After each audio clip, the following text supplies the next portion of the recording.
Okay, we are back. My phone that I was filming on, my main phone, ran out of storage, but nonetheless, we're back. I was really talking about privacy as a luxury commodity and just the nature of content creation. Oftentimes, I wouldn't be surprised if I were to find out that yes, there are oftentimes instances of people's content just being able to serve as alibis for certain crimes or just, being able to just capture things that people would not have been mindful of. um, it's just the nature of the world that we live in nowadays. I think about oftentimes as well as we move into this age where there are cameras literally everywhere. So, a quick background about me, I'm very interested in this because I have family members that are considered lost at sea. And in my opinion, although yes, I won't knock the chances of there being a possibility to be lost at sea in 2025 and going on 2026. I will say that given the amount of technology that we have, it is very hard to find a human being, even though you might not have the means to exhaust all of the answers that you can from the technology resources. That doesn't mean to say that we can't use everything that we have to find whatever missing persons, whatever missing places, because cameras are embedded in everything that we do. When you go to TSA, you cannot, or you can technically opt out of, the biometric facial scanning. But what about the cameras that caught you coming into the airport? What about the toll cameras as you're driving on the highway? What about the camera that you navigated when you got gas right before you went to the airport? The camera when you got money from the ATM?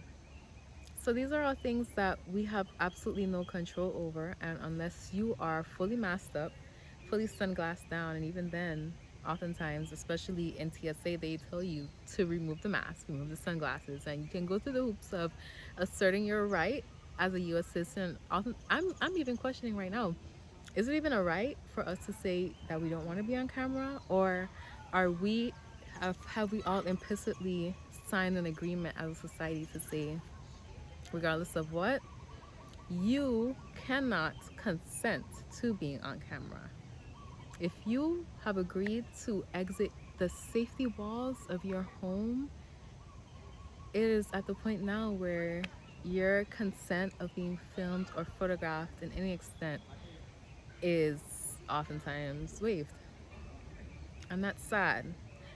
And I really want to bring this into just focus, especially as we are very much embedded into the age of AI, into the age of where we can upload images and videos and so much other things into AI, even voice, to create whatever we want to create. What are the consent guidelines around that? What is the consent guideline around us using someone else's image and likeness for our own personal pleasure, even if it's not for monetary gain, but for personal pleasure? I am very scared, in all honesty, for the future that we're entering into, where AI is just growing at a pace that's just exponentially impossible to contain.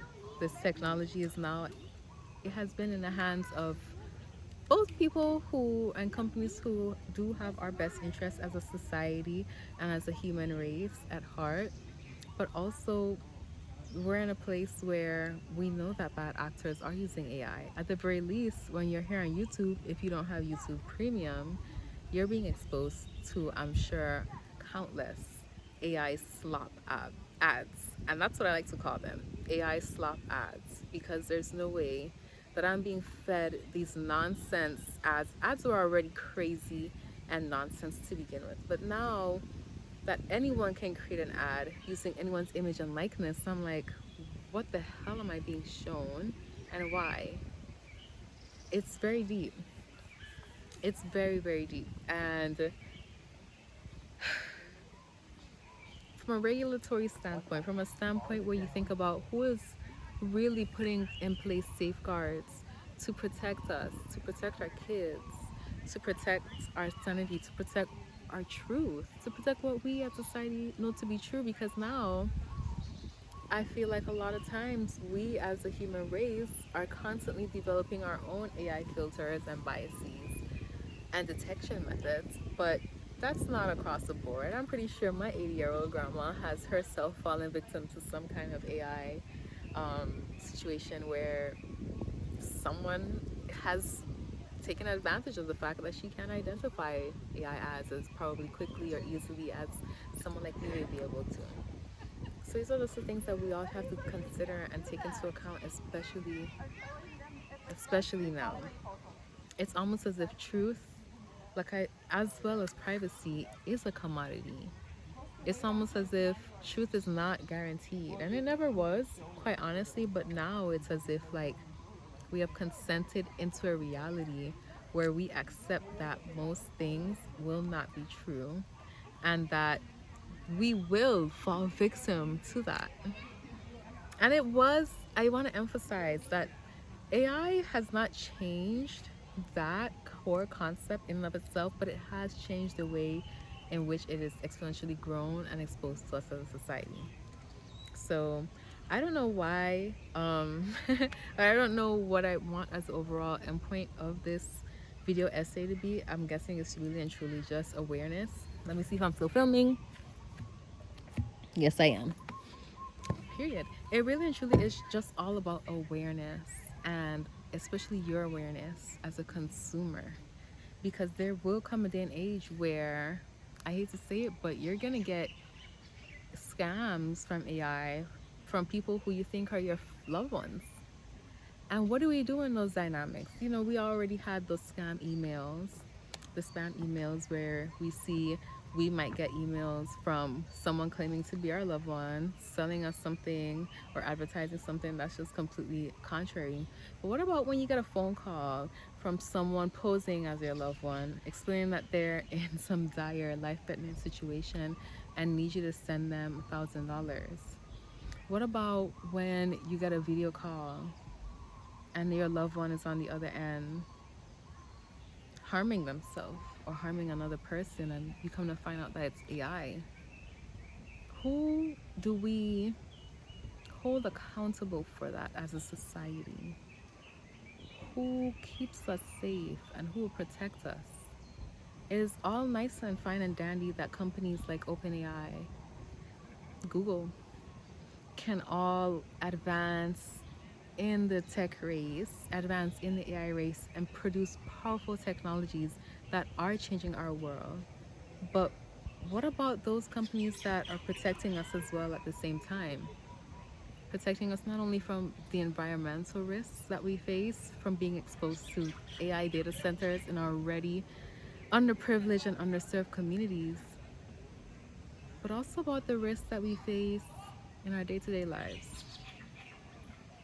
The risks that pose a real threat to us as a society, as a human race. I don't want it to be the year 2050 and we're all in chains while AI bots are doing what we do now. And it's a complete role reversal, all because we weren't able to capture or mitigate anything that is happening today. So that's my little spiel. That's my little doomsday tech spiel. And that is also just something I want us all to hold on to and to consider, especially as we increasingly will navigate a growing AI world, a world where we have to be cautious of the information and the data that we consume and produce. Anyways, if you like this video, be sure to give it a thumbs up, a like, comment below. What are your thoughts? I'm very interested. This is just something that I have been thinking of in my free time, especially since, as it concerns, even if you buy all these privacy softwares, once again, these are things you have to buy. These are things that are not guaranteed. And how many VPNs must one afford before you're able to be completely anonymous? And even then, what is the concept of anonymity in 2025? I will see you guys next time. Make sure you subscribe if you want to see more content like this. And thank you so much for watching. Bye.